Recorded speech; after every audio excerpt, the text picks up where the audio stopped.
So appropriately enough, I happen to be wearing my Clark Kent glasses to review this first look.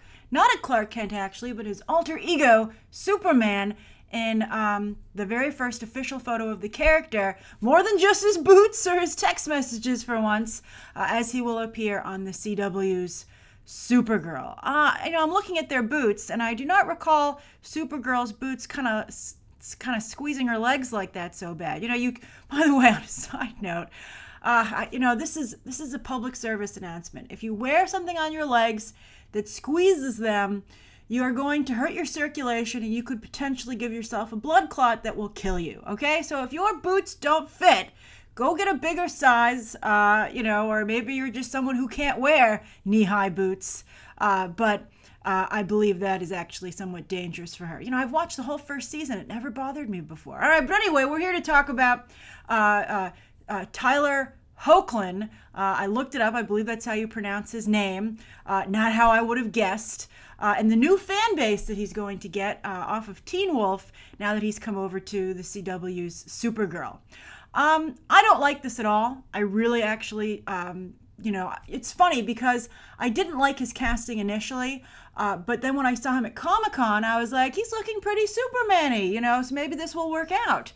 But maybe it's the angle, maybe it's the way they, took out their background and put in that sky, right? Fake sky, the sky's out there everywhere. Just march him out to the parking lot and take the photo there. But anyway... his head looks smaller than hers, and he just seems too slight to be Superman, unless this is like another unfortunate aspect of the show where they're like, in this girl power show, Superman's more accessible, right? He's not like a man's man, he's a ladies' man. I don't know, we'll see.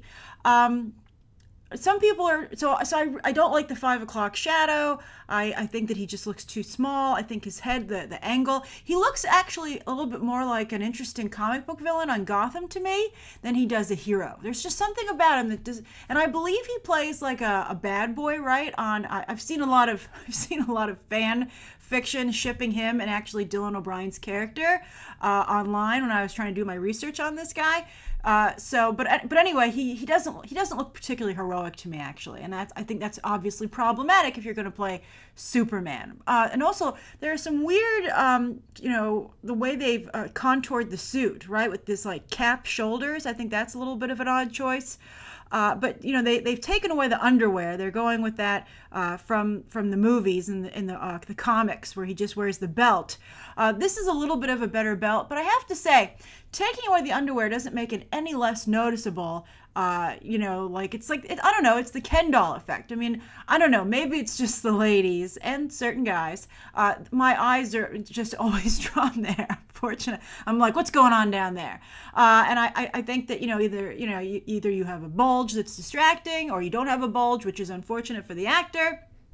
And I just think, I think it's a really difficult situation. We'll see. I think the under angle isn't so great. I would have maybe liked to have seen them flying. I would have liked to have maybe seen them like in a fight pose or something. I just love what Melissa Benoist has done with the character so much. I think she's such a great Supergirl and a great Kara. I hope, and I've liked the show. It has its problems for sure, but overall, I think that deep down, it's a good creative team. So I'm going to kind of trust them on this, but I don't like this reveal. Also, just the way he's standing, his boots seem to be standing like instead of him wearing his boots, it's like his boots were planted there first and they just stuck them in there. And they're very bulky, and so it creates effect where they're bigger than the whole rest of the costume too. I don't know. Maybe it's because he is very small on top. He has, again, a slight swimmer's build. Superman doesn't have a swimmer's build. He has like a football player build. It's very different. And things like that are important. Things like that are very important. I know that not a lot of actors have a football build. It's not a body type that usually goes into acting, but as Zack Snyder has proven, you can train them and build them up in the gym to look exactly like you want. Zack Snyder has a go-to muscles guy who, gets everybody in the shape that Zack Snyder needs them to be. And also, of course, when they do sculpting with the suit, etc. We all know that Ben Affleck is seriously padded in there. But not this. I don't know. Maybe on TV they don't have time for him to get in such a suit. They're like, just put that on and get out there. You're going to be spending most of your time as Clark Kent. And this actor even said at Comic-Con he's the most excited to explore the role of Clark Kent over Superman. So we'll see. But I'm curious, what's your reaction? I was iffy on the character to begin with, this casting, and this unfortunately, does not help me feel any better about it. Write your thoughts down below, and we'll be seeing the new Supergirl pretty darn soon, actually, at this point. I believe it debuts in October. All right, write your thoughts down below, and you can check out some more episodes, as well as what I think they should do for Supergirl Season 2 to fix it right now.